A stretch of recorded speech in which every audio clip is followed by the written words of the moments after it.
नमस्कार, आप देख रहे हैं ग्रैंड न्यूज नेटवर्क और मैं हूं आप सभी के साथ आयुषी। एक नजर डालते हैं सुर्खियों की ओर।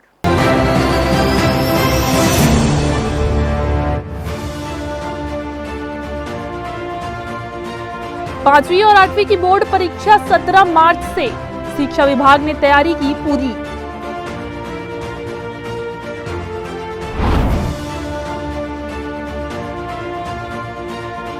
सकरी के पास स्मृति वाटिका में लगी आग, कई पेड़ पौधे जलकर हुए खाक।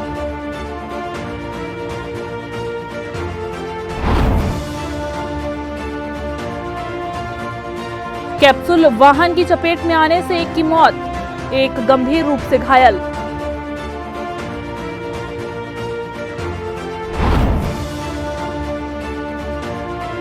और शहर के तालाबों की होने लगी है दुर्दशा, नए निगम सरकार से वार्ड वासियों को काफी उम्मीदें।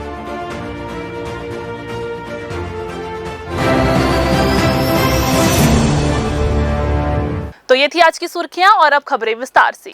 छत्तीसगढ़ में 15 साल के बाद 8वीं और 5वीं की बोर्ड परीक्षा होने जा रही है। 17 मार्च से 3 अप्रैल तक चलने वाली इस बोर्ड परीक्षा के लिए जिला शिक्षा विभाग द्वारा तैयारियां पूरी कर ली गई है। बिलासपुर में 5वीं के लिए 932 परीक्षा केंद्र बनाए गए हैं, जिसमें 26,471 परीक्षार्थी शामिल होंगे। वहीं 8वीं में 513 परीक्षा केंद्र बनाए गए हैं, जिसमें 30,414 परीक्षार्थी शामिल होंगे। जी हां, आपको बता दें, परीक्षा के मद्देनजर जिला शिक्षा विभाग ने तैयारियां पूर्ण कर ली है। सोमवार से परीक्षा की शुरुआत हो गई। लंबे समय के बाद आयोजित हो रही 8वीं और 5वीं की बोर्ड परीक्षा के लिए जिला शिक्षा विभाग ने सभी संकुल परीक्षा केंद्रों की प्रधान पाठकों को दिशा निर्देश भी जारी कर दिए हैं, जिससे बच्चों को परीक्षा का तनाव लेने की आवश्यकता ही ना पड़े। इसके लिए सभी प्रधान पाठकों को बैठक के माध्यम से सभी तैयारियां की जानकारी दी जा चुकी है, क्योंकि नए शिक्षा नीति के तहत अब 5वीं और 8वीं को भी बोर्ड परीक्षा में शामिल किया गया है, ताकि शुरू से ही बुनियादी शिक्षा को बेहतर किया जा सके। इधर नगर निगम चुनाव बिलासपुर में भाजपा के 49 पार्षद निर्वाचित होकर पहुंचे हैं, जिनमें से MIC में 14 पार्षदों को स्थान दिया गया है। जी हां, आपको बता दें, बिल्हा विधानसभा से 2, तखतपुर से 1 और बेलतरा से 4 पार्षद को स्थान दिया गया है। 7 पार्षद बिलासपुर विधानसभा से MIC के सदस्य हुए हैं। कुल मिलाकर 14 सदस्यीय समिति में समन्वय बैठाने की कोशिश की गई है। अब जिन पार्षदों को MIC में स्थान नहीं मिला है, उन्हें जोन अध्यक्ष की जिम्मेदारी दे दी गई है। बिलासपुर नगर निगम में कुल 8 जोन आते हैं, लिहाजा 8 जोन अध्यक्ष नियुक्त किए गए हैं, जिससे ये साफ स्पष्ट हो रहा है कि ये पद केवल पार्षदों को संतुष्ट करने के लिए दिया गया है। इसके अलावा जल्द ही एल्डरमैन की भी घोषणा कर दी जाएगी। जाहिर तौर पर जोन अध्यक्ष का पद कहीं ना कहीं जोन में पार्षद के कद को बढ़ाएगा। ऐसे में जोन अध्यक्ष का पद पाने वाले पार्षद भी मानते हैं कि केवल एक ही मूल मंत्र के तहत वे काम करेंगे, और वो है बिलासपुर का विकास। जोन अध्यक्ष का पद बिलासपुर की नया पद है, और जहाँ तक हमें जानकारी मिली है कि शासन की जो गाइडलाइन होगी उसके हिसाब से हमें जोन में काम करना है। और जैसा हमें सूचना मिली कि जोन में हमारे लिए एक चैम्बर भी रहेगा, और जोन में जितने हमारे वार्ड रहेंगे उन वार्डों में विकास कार्य करवाना है, ये हमारी प्राथमिकता रहेगी। पूरे बिलासपुर में 8 जोनों में 8 जोन अध्यक्ष बनाए। इधर छत्तीसगढ़ में रेल नेटवर्क को बढ़ाने के लिए लगातार प्रयास किए जा रहे हैं। जी हां, आपको बता दें, पिछले 5 सालों में जिस तरह से नई रेलवे लाइन बिछाने के साथ रेल ट्रैक का विस्तार किया गया है, उससे आने वाले समय में छत्तीसगढ़ में भी रेल कनेक्टिविटी को बेहतर करने में काफी मदद मिलेगी। छत्तीसगढ़ में रेलवे की 2731 किलोमीटर लंबी रेल की 25 परियोजनाओं पर 37,018 करोड़ रुपए की कार्य योजना व निर्माण प्रक्रिया में है, जिनमें से 882 किलोमीटर का काम पूर्ण हो चुका है। रायपुर से जबलपुर, इंदौर, हैदराबाद और जयपुर के लिए नई गाड़ियों की मांग की गई है। नई रेलगाड़ियों का संचालन यात्रियों की मांग, परिचालन व्यवहार्यता और नेटवर्क की ज़रूरतों के आधार पर किया गया है। पिछले 5 वर्षों में छत्तीसगढ़ से 8 नई ट्रेनें शुरू की गई और 9 का विस्तार किया गया। छत्तीसगढ़ में बढ़ते रेल नेटवर्क से रेल संभावनाओं की उम्मीद जागी है। नेटवर्क बढ़ने से यहाँ विकास के साथ रोजगार के भी अवसर उत्पन्न होने की उम्मीद है। पिछले 5 सालों में जिस तरह से रेलवे ट्रैक विस्तार का काम तेजी से किया जा रहा है, आने वाले समय में ट्रेनों के विलंब से चलने की समस्या खत्म हो जाएगी। वहीं यहां रोजगार और व्यापार में भी बढ़ोतरी होने की उम्मीद जताई जा रही है। कैमरामैन राकेश मिश्रा के साथ आलोक अग्रवाल, ग्रैंड न्यूज़, बिलासपुर। नगर पंचायत कोटा और जनपद पंचायत कोटा के नवनिर्वाचित अध्यक्ष, उपाध्यक्ष व सदस्यों का शपथ ग्रहण समारोह DKP स्कूल मैदान में आयोजित किया गया। इस कार्यक्रम में मुख्य अतिथि के रूप में उप मुख्यमंत्री अरुण साव शामिल हुए। साथ ही बिलासपुर विधायक अमर अग्रवाल, बिल्हा विधायक धर्मलाल कौशिक, तखतपुर विधायक धर्मजीत सिंह, बेलतरा विधायक सुशांत शुक्ला, प्रदेश मंत्री प्रबल प्रताप सिंह जुदेव, कोटा विधायक अटल श्रीवास्तव और अन्य वरिष्ठ नेता यहां पर उपस्थित रहे। नगर पंचायत कोटा की नवनिर्वाचित अध्यक्ष सरोज दुर्गेश साहू और 12 बीजेपी व 3 कांग्रेस पार्षदों ने शपथ ली। वहीं जनपद पंचायत कोटा की अध्यक्ष सूरज साधे लाल भारद्वाज, उपाध्यक्ष और 24 जनपद सदस्यों ने भी शपथ ग्रहण किया। अनुविभागीय अधिकारी राजस्व कोटा नितिन तिवारी ने सभी नवनिर्वाचित जनप्रतिनिधियों को संकल्प दिलाया। इस अवसर पर उप मुख्यमंत्री अरुण साव ने कहा कि सभी नवनिर्वाचित प्रतिनिधि जनता की अपेक्षाओं पर खरा उतरने के लिए ईमानदारी और मेहनत से कार्य करेंगे। नगर पंचायत अध्यक्ष सरोज दुर्गेश साहू ने सभी समाजों को साथ लेकर नगर के विकास और मूलभूत सुविधाओं पर कार्य करने की बात कही है। जनपद पंचायत अध्यक्ष सूरज साधे लाल भारद्वाज ने कहा कि केंद्र, राज्य और जनपद पंचायत में बीजेपी की सरकार होने से रुके हुए विकास कार्य भी तेजी से पूरे होंगे।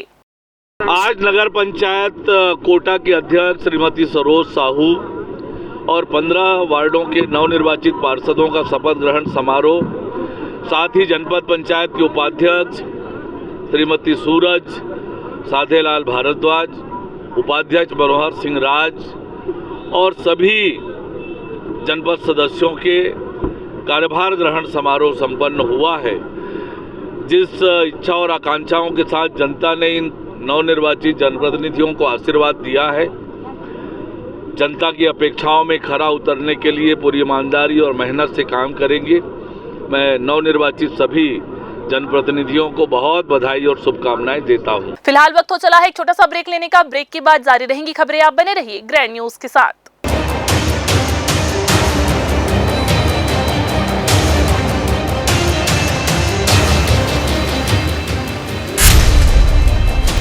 Dr. C.V. Raman University offers high-quality education to students, particularly those from difficult geographical areas of central India.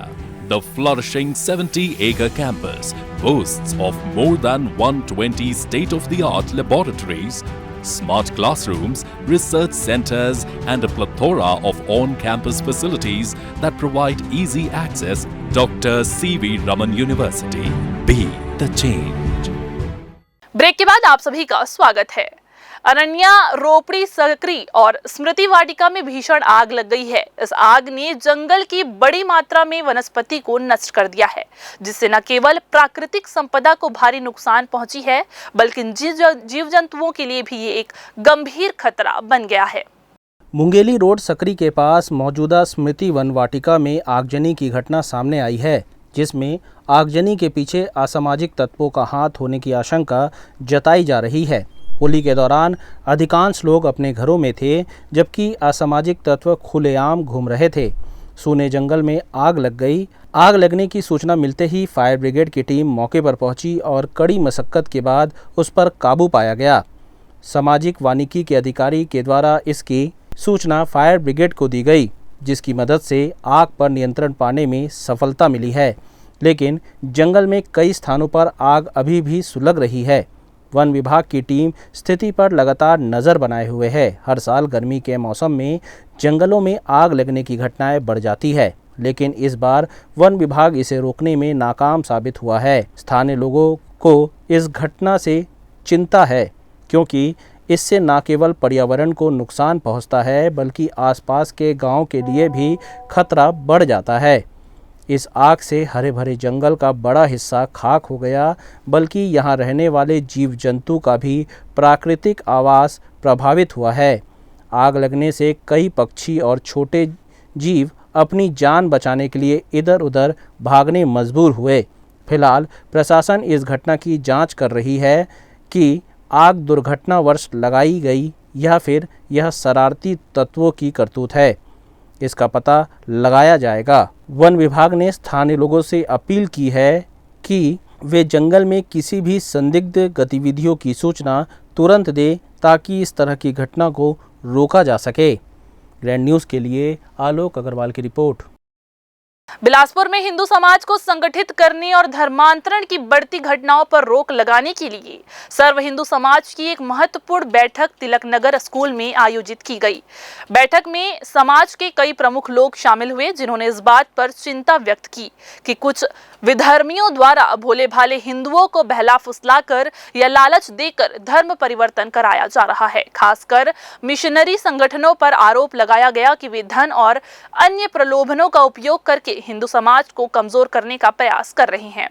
इस बैठक का मुख्य उद्देश्य हिंदू समाज को जागरूक करना और ऐसी गतिविधियों पर रोक लगाने के लिए सामूहिक प्रयास करना था। उपस्थित वक्ताओं ने कहा कि समाज को एकजुट रहकर इस खतरे का सामना करना होगा और धर्मांतरण के प्रयासों को विफल करने के लिए प्रशासन से भी सख्त कार्रवाई की मांग की जाएगी। बैठक में ये संकल्प लिया गया कि हिंदू समाज के लोग एक दूसरे को जागरूक करेंगे और किसी भी संदिग्ध गतिविधि की तुरंत सूचना प्रशासन को देंगे ताकि हिंदू संस्कृति और परंपराओं की रक्षा की जा सके। प्रदेश में व्यापित धर्मांतरण लव जिहाद को लेकर आज एक आकस्मिक बैठक सर्व हिंदू समाज के द्वारा बुलाई गई है। इस बैठक में चर्चा परिचर्चा हेतु प्रदेश में व्याप्त धर्मांतरण और लव जिहाद का कैसे रोक लगाई जाए और इस पर कैसे कार्य किया जाए, इसके लिए बैठक बुलाई गई। क्योंकि लगातार हम देख रहे हैं बिलासपुर जिले में सहित पूरे प्रदेश में धर्मांतरण एक दीमक की तरह हमारे हिंदू समाज को खोखला करता जा रहा है। कुछ मिशनरियों के द्वारा, कुछ जिहादियों के द्वारा, कुछ विधर्मियों के द्वारा हमारे हिंदू धर्म को प्रतिघात करके लगाकर हमारे धर्म को जानबूझ के चुनौती दी जा रही है। इस बैठक की इसलिए बैठक को आयोजित किया गया ताकि हमारे धर्म के प्रति जो भी लोग विधर्मी लोग हमारे धर्म के प्रति नजर गड़ाए हैं, हम उनको प्रतिकार दे सकें, हम उनको जवाब दे सकें। आज का कार्यक्रम मुख्यतः धर्मांतरण रोकने के लिए, क्योंकि हम घर वापसी अभियान तो चलाते हैं लेकिन धर्मांतरण रोकने के लिए कुछ नहीं करते। जब धर्मांतरण ही नहीं होगा तो घर वापसी किसका करवाएंगे। तो हम अपने समाज के, वो चाहे कोई सा भी समाज हो, चाहे सर्व हिंदू समाज, क्योंकि हम जातिवाद को बढ़ावा जो देते हैं, जातिवाद के कारण बहुत सारे धर्मांतरण होते, तो हम धर्मांतरण रोकने के लिए जगह पे जो चंगाई सभा लगती है, जो प्रार्थना सभा लगता है, उसके विरोध में हम लोग आज बैठक किए हैं और आगे की रूपरेखा के लिए, लड़ाई के लिए हम आज का बैठक रखे, जिसमें हमारा मुख्यतः धर्मांतरण के विरुद्ध युद्ध की तैयारी है। चाहे उसके लिए हमको किसी भी स्तर पे जाना पड़े, हमारी तैयारी है। रोकेंगे, टोकेंगे, नहीं मानेंगे तो धर्मांतरण करने वालों को वहीं पटक के ठोकेंगे। बहुत ज़रूरी थी सर्व हिंदू समाज के द्वारा जिस प्रकार से बुलाई गई, सभी संगठन के लोग आए हुए हैं और ये बहुत ही चिंता का विषय है कि हमारे विचारधारा की सरकार आने के बाद भी अगर हम धर्मांतरण नहीं रोक पा रहे हैं या धर्मांतरण रोकने में हम जैसे कार्यकर्ताओं को अड़चन आ रही है, ये सोचना पड़ेगा जिन सरकारों को, जिस विचारधारा को हम चुन के लाए हैं, उनको हमारे अनुरूप कार्य करना होगा। हिंदू समाज यही चाहती है सरकार से, और आप विनम्र आग्रह है हिंदू समाज से भी कि अब धर्मांतरण को बिल्कुल बर्दाश्त ना की जाए। जहाँ भी चर्च लगाए जा रहे हैं बिना अनुमति के, जहाँ पे चर्च बनाई जा रही है, जहाँ पे एक भी ईसाई परिवार नहीं है, तुरंत कंप्लेन करें, तुरंत विरोध करें, गांव के गांव विरोध करें और इस प्रकार से धर्मांतरण। ये धर्मांतरण जो हो रहा है ना, एक प्रकार से बहुत बड़ी साजिश है जिसमें हमारे धर्म के लोग भी जुड़े हुए हैं, जिनके बिना ये धर्मांतरण होना पॉसिबल ही नहीं है। सरकार भी आंख मूंद के बैठी हुई है। दूसरे राज्यों में धर्मांतरण पे कानून बन चुका है, हमारे यहाँ कानून अभी तक बनाया नहीं गया है। और जो हमारे हिंदू भाई योद्धा लड़ने जाते हैं उन पर क्रिमिनल केस लॉन्च हो जाता है, FIR हो जाता है और धर्म को रोकने वाले ही अपराधी कहलाने लगते हैं। धर्मांतरण बहुत बड़े खेल में हो रहा है जिसमें यहाँ के लोकल विधायक को भी बोला जा सकता है, वो शामिल है सब चीज़ों में। शासन प्रशासन भी इसमें कुछ ज़्यादा हस्तक्षेप नहीं करते और ये हर घर के आड़ में हो रहा है। विधायक जी को बताया कि इस पर धर्मांतर बहुत बहुत दिलीप सिंह जूदेव जी इनके घर वापसी के लिए प्रणेता भी रहे और उनको बताया गया, उन्होंने इस पर विशेष बोले कि हम इस पर कार्रवाई करेंगे, बहुत जल्द कार्रवाई करेंगे। इधर चलती ट्रेन में एक महिला यात्री का पर्स और मोबाइल चोरी हो गया, जिसमें नकदी समेत अहम दस्तावेज भी थे। आपको बता दें कि महिला ने इसकी सूचना जीआरपी थाना बिलासपुर में दी है। रेल में सफर कर रहे यात्रियों को अक्सर अपने सामान की सुरक्षा का ध्यान रखना पड़ता है, लेकिन कई बार भीड़ भाड़ के कारण सामान गुम होने की घटनाएं सामने आती है। ऐसा ही मामला सामने आया है रेलवे स्टेशन चांपा का, जहां ट्रेन में सफर कर रही एक महिला यात्री का पर्स और मोबाइल गुम हो गया। जानकारी के अनुसार सक्ती की रहने वाली आरती मानिकपुरी रायगढ़ बिलासपुर लोकल ट्रेन में यात्रा कर रही थी। जब ट्रेन चांपा रेलवे स्टेशन पहुंची तो उन्होंने देखा कि उनका पर्स गायब है। इस पर्स में उनका mobile phone, Realme 5 Pro, ATM card, 2 SIM card और करीब 2500 रुपए नगद थे। महिला यात्री ने इस घटना की शिकायत जीआरपी थाना में दर्ज कराई है। हालांकि ट्रेनों में बढ़ती चोरी ने कहीं न कहीं रेलवे सुरक्षा की पोल खोलकर रख दी है। प्रतिदिन जिस तरह से ट्रेनों में चोरी के मामले बढ़ रहे हैं, वह सुरक्षा की नाकामी को दर्शाते हैं। इधर कोटा के ग्राम कुसुम खेड़ा में शुक्रवार सुबह तेज रफ्तार और लापरवाही से वाहन चलाते हुए एक बाइक चालक ने 9 वर्षीय मासूम बच्ची साक्षी पाव को टक्कर मार दी, जिससे उसकी मौके पर ही मौत हो गई। साक्षी ग्राम लूफा में अपने पिता शिव महाराज पाव के साथ रहकर पढ़ाई कर रही थी। कुछ दिन पहले ही उसकी मां रामकली पाव ने उसे नाना के घर कुसुमखेड़ा छोड़ा था। शुक्रवार सुबह करीब 10:30 बजे साक्षी अपनी सहेलियों के साथ घर के बाहर खेल रही थी। तभी दुर्गेश खैरवार अपनी बाइक क्रमांक CG10 BM 2069 को तेज और लापरवाही पूर्वक चलाते हुए वहां से गुजरा और साक्षी को टक्कर मार दी। घटना के वक्त बच्ची के मामा मुकेश कुमार पाव करीब 100 मीटर दूर अन्य ग्रामीणों के साथ होली के फाग गीत गा रहे थे। हादसे के तुरंत बाद परिजन और ग्रामीण उसे गंभीर हालत में बिलासपुर की यूनिटी अस्पताल ले गए, लेकिन डॉक्टरों ने उसे मृत घोषित कर दिया। इसके बाद गमगीन परिजन शव को लेकर गांव लौटे और पुलिस में शिकायत दर्ज कराई। फिर से वक्त हो चला है छोटा सा ब्रेक लेने का। ब्रेक के बाद जारी रहेंगी खबरें। आप बने रहिए ग्रैंड न्यूज के साथ।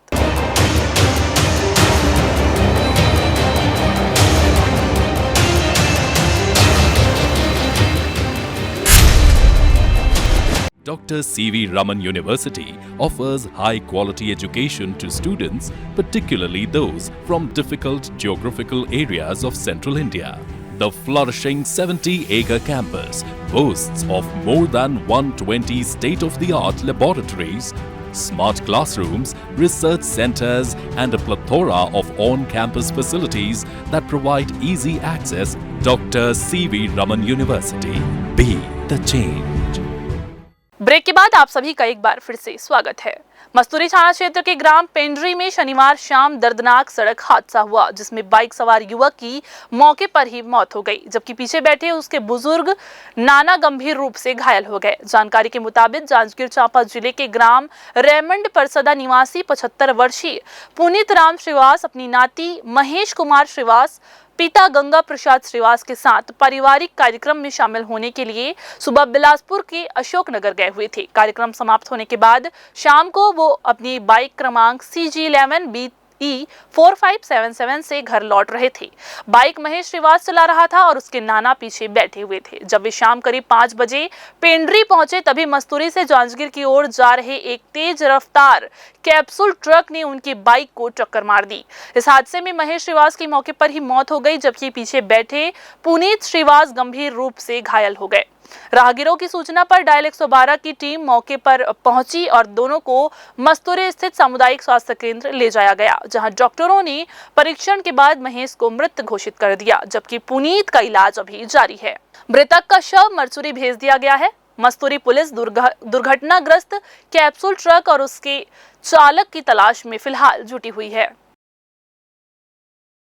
इधर मुंगेली जिले के चिल्फी थाना क्षेत्र के अंदर गुड़ फैक्ट्री में काम करने वाले मजदूरों ने आपस में पेंट के जेब से पैसा निकालने की बात पर एक युवक की हत्या कर दी। जी हां, आपको बता दें कि जान लेने के बाद हत्यारे उत्तर प्रदेश फरार होने की फिराक में थे। तभी मुंगेली पुलिस ने तत्काल कार्रवाई करते हुए दोनों आरोपियों को गिरफ्तार कर जुडिशियल रिमांड पर जेल भेज दिया है। चिल्फी थाना अंतर्गत ग्राम कन्हारपुर चौक के पास रहकर गुड़ फैक्ट्री में मजदूरी करने वाले उत्तर प्रदेश निवासी चिंटू कश्यप, सोनू उर्फ जावेद, रविंद्र कश्यप, दीपक कश्यप, सचिन कुमार कश्यप, धर्मेंद्र कश्यप 13 मार्च की रात्रि करीब 9 से 10 बजे सभी मिलकर गुड़ फैक्ट्री के तखत में बैठकर शराब पिए और खाना खाए। इसी दौरान रविंदर कश्यप की जेब में रखे 30,000 रुपये को निकालने को लेकर उनके बीच विवाद हो गया। रविंदर और उसका भाई दीपक कश्यप दोनों एक राय होकर सोनू उर्फ जावेद और चिंदू कश्यप को फैक्ट्री के अंदर रखे गुड़ खोने के लोहे के खुरपा और बांस के डंडों से लगातार मारने से सोनू उर्फ जावेद के डंडों से लगातार मारने से सोनू को गंभीर चोट लगी, जिससे गुड़ फैक्ट्री के सामने ही उसकी मौत हो गई। इधर चिंटू के सिर, हाथ, पैर और चेहरे में काफ़ी गंभीर चोट आई है, जिसका वर्तमान में इलाज चल रहा है। मामले की गंभीरता को देखते हुए पुलिस अधीक्षक भोजराम पटेल ने तत्काल कार्रवाई के निर्देश देकर पुलिस टीम गठित किया। टीम ने घटनास्थल का बारीकी से निरीक्षण किया। जांच के दौरान पता चला कि आरोपी रविंदर और दीपक उत्तर प्रदेश भागने के फिराक में हैं। पुलिस टीम द्वारा तत्काल घेराबंदी कर उन्हें हिरासत में लिया और पूछताछ करने पर उन्होंने घटना करना स्वीकार किया। आरोपी से घटना के प्रयुक्त गुड़ खोने का खुरपा, बांस का डंडा जब्त कर विधिवत गिरफ्तार कर जुडिशियल रिमांड पर जेल भेज दिया गया है। Bureau report, grand news.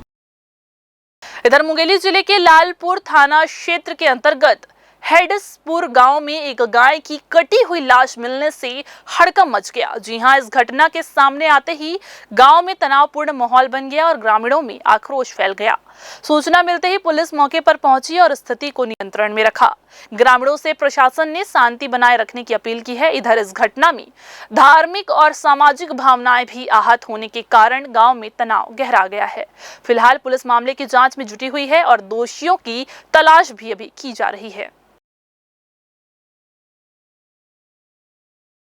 Bilaspur के सिविल लाइन थाना क्षेत्र के धुरीपारा में होली खेलने को लेकर दो पक्षों के बीच विवाद इतना ज्यादा बढ़ गया कि ये बात झड़प और मारपीट तक पहुंच गई। बताया जा रहा है कि होली के दौरान रंग लगाने को लेकर दोनों पक्षों में कहासुनी हो गई, जो धीरे धीरे उग्र हुई और मारपीट में बदल गई। विवाद बढ़ता देख स्थानीय लोगों ने पुलिस को सूचना दी, जिसके बाद सिविल लाइन थाना क्षेत्र में पुलिस मौके पर पहुंची और स्थिति को नियंत्रित किया गया।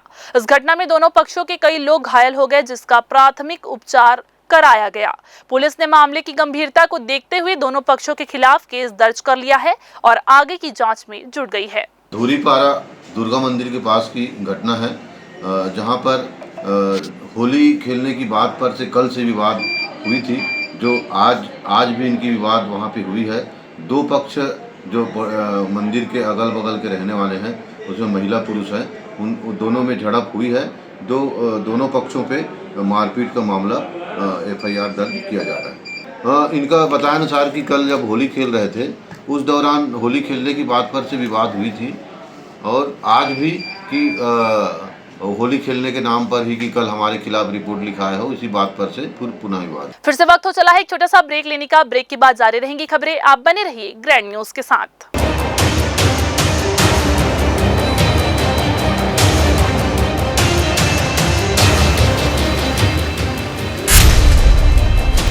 Dr. C.V. Raman University offers high-quality education to students, particularly those from difficult geographical areas of central India. The flourishing 70-acre campus boasts of more than 120 state-of-the-art laboratories, smart classrooms, research centers, and a plethora of on-campus facilities that provide easy access. Dr. C.V. Raman University. Be the change. Break के बाद आप सभी का एक बार फिर से स्वागत है। प्रकृति और पर्यावरण की परवाह नहीं करने वाले अपने आसपास का वातावरण भी दूषित कर रहे हैं। इसका सीधा असर तालाबों पर पड़ रहा है। इनकी दुर्दशा किसी से छिपी हुई नहीं है। जी हां, लिंगियाडी और चिंगराजपारा की घनी बस्तियों के बीच दोनों तालाब लोगों की लापरवाही की भेंट चढ़ गए। बड़ी बड़ी झाड़ियों से ढका पुराना तालाब घुटनों तक दलदल में है। हर साल गर्मी में ये पूरी तरह से सूख जाता है। घर से लगा होने से लोग इसमें गंदगी डाल देते हैं। अब तो इसके किनारों में भी कचरे का ढेर दिखाई देता है।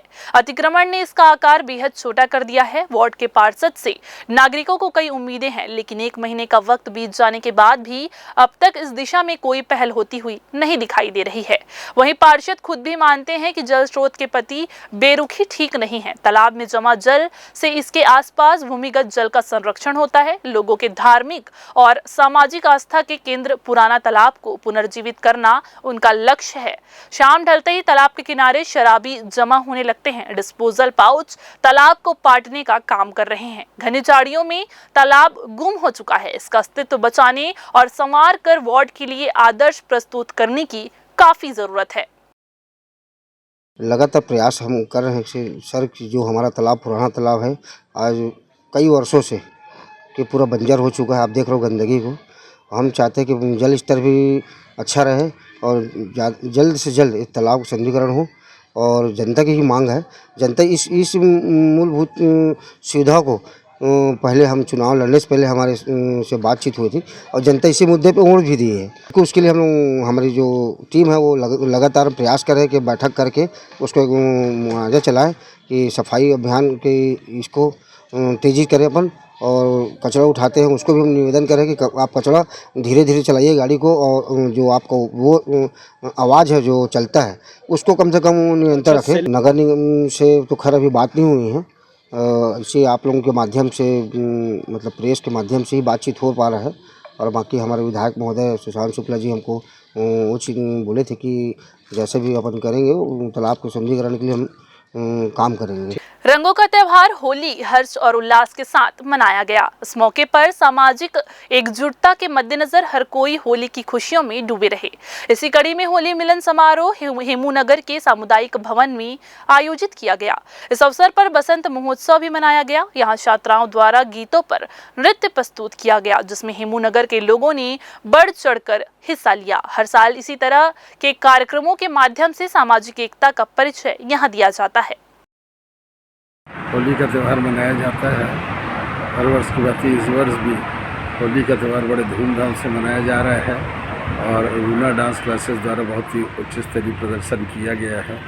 और होली का भी दहन हुआ है, रात्रि भोज का भी आयोजन हुआ है और साथ ही डांस में बहुत अच्छा डांस का पेशकश की गई है। इधर मुंगेली जिले के जरहा गांव थाने में होली मिलन समारोह का आयोजन सादगीपूर्ण ढंग से किया गया, जिसमें नगर और आसपास के लोग शामिल हुए। देश भर में होली का पर्व 14 मार्च को धूमधाम से मनाया गया। वहीं छत्तीसगढ़ के कई थानों में पुलिस परिवार ने 15 मार्च को होली मनाई। जरहा गांव थाना परिसर में आयोजित इस कार्यक्रम की अगुवाई थाना प्रभारी सुशील कुमार बंछोर ने की। उन्होंने सभी उपस्थित लोगों को शांति और भाईचारे का संदेश देते हुए होली की बधाइयां दी। साथ ही उन्होंने नगरवासियों को आश्वस्त किया कि जरहा गांव पुलिस का मुख्य उद्देश्य थाना क्षेत्र के सभी गाँवों में अपराध मुक्त और शांतिपूर्ण वातावरण बनाना है। इस होली मिलन समारोह में पुलिस और नागरिकों के बीच सौहार्द और विश्वास का माहौल देखने को मिला, जिससे समाज में एक सकारात्मक संदेश दिया गया। पुलिस विभाग द्वारा भी लगातार 2 दिन तक होली का दहन और होली के उत्सव में ड्यूटी किए हैं। कानून व्यवस्था ड्यूटी करने के बाद में आज हम लोगों का पुलिस परिवार का होली मिलन कार्यक्रम था, जिसमें अपने क्षेत्र के गणमान्य नागरिक हैं, जनप्रतिनिधि हैं, अगर अपने नगर पंचायत बरेला के अध्यक्ष महोदय हैं, पूर्व ब्लॉक कांग्रेस अध्यक्ष हैं, मीडिया के बंधु लोग हैं, ये सब आमंत्रित किए थे और उनके द्वारा बहुत ही सादगी तरीके से हम लोगों ने होली मिलन का कार्यक्रम किए हैं, रंग और अबीर लगा के। और मैं अपने थाना क्षेत्र के लोगों को होलिकोत्सव की हार्दिक शुभकामनाएं देता हूं और उन्हें आश्वस्त करता हूं कि अपने क्षेत्र में शांति व्यवस्था कानून व्यवस्था की स्थिति में हम तत्परतापूर्वक उनके लिए काम करेंगे और उनकी अपेक्षाओं को आशाओं को पूरा करेंगे। और उनसे भी हम जनता से आम जनता से अपील करते हैं कि वो हमारा कानून व्यवस्था की स्थिति में या कोई भी चीज़ में असमंजसता के बारे में हमें नियमित जानकारी देते रहें और हम प्रभावी कार्रवाई कर सकें। आज के इस बुलेटिन में बस इतना ही। अगले बुलेटिन में फिर होगी आपसे मुलाकात। तब तक के लिए पूरी टीम के साथ मुझे दीजिए इजाजत। नमस्कार।